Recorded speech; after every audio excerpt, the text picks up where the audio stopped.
ख्वाई फुनोपु तराबनु ओक्सबग लोइनना खुरुमजरी ngasi ayu pung 3:30 phawba ingagi 13:6 matungdi 13:3 ni ngasi tang ama tha 8 ing yumsakese numit asigoiba rasifal miyamda pawdam jari ahan boni lokhacha mes rasifal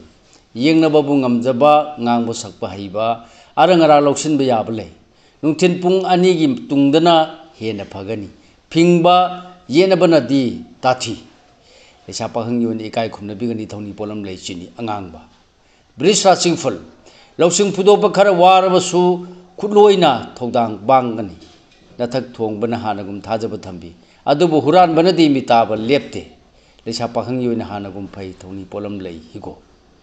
bethuna singful nungthin pungani phawba chauna kanagadaba khongsa lei miyamgi mateng loduna khanaba thabak panghowa phai ngak kanbadi yate Lesa pahang yun nungsibana chali thoni polam lei chini angangba karkara sigifal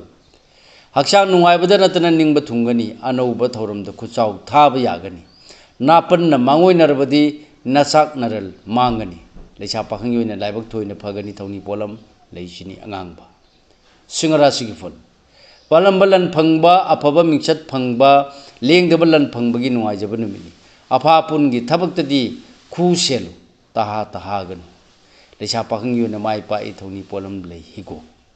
kanyara sigfal nasang naran sakot na bohona bada miyang mateng phangani wanom thonom kanagani loksing chawi pau su nungai ba tagani lesa pahang yun ningjaba thungani thoni polam lei angauba sango mathangda lokha chabatullara sigfal nungthen pungani pawwa afaba thabak sing panghoba yagani afaba mafam kanba su mai pakani anam tanbadi saksu thokloi ingthau lesa pahang yoina laibak phai thoni polam lei chini angangba brisra sigfal phinganu akala thaugi thabakta thawai yauksingan poram soirbadi angamana tathibigani nungthen pun ani dagi ningwa thungani wagan lesa pahang yoina laibak khajik phagani thoni polam lei chini angangba dhanu rasi sigfal nungthen pungani phawba laibak thoina phagani khuchau thana oijaba taloba yagani arapadagi mateng loba yagani singnagan lesa pahang yun yaka yengu thoni polam lei higo makara sigifal miyamga mari phaba khara walabasu mitopta thajaba thamdrabadi maithiba leiroi tawbatabu nungthen pung 2 gi tungda khuchau thaba phai lesa pahang yun miwa lawrubadi pharoi thoni polam lei higo kumbara sigifal nungthen pung 2 phawbada afaba thabak panghoba phagani sokpanba yabada khusel yargadi aruba thabak paigan matam hawon khibana phai lesa pahang yoina asa chawbagi kana jagani thoni polam lei chini angangba aroiboina lokha chaba minara sigifal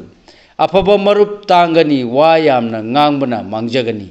ngai ngamdaba tawganu ningbadi thungani lansu changani thona phudokpa kana jagani lesa pahang yoina mai pakani thoni polam lei asangba kismis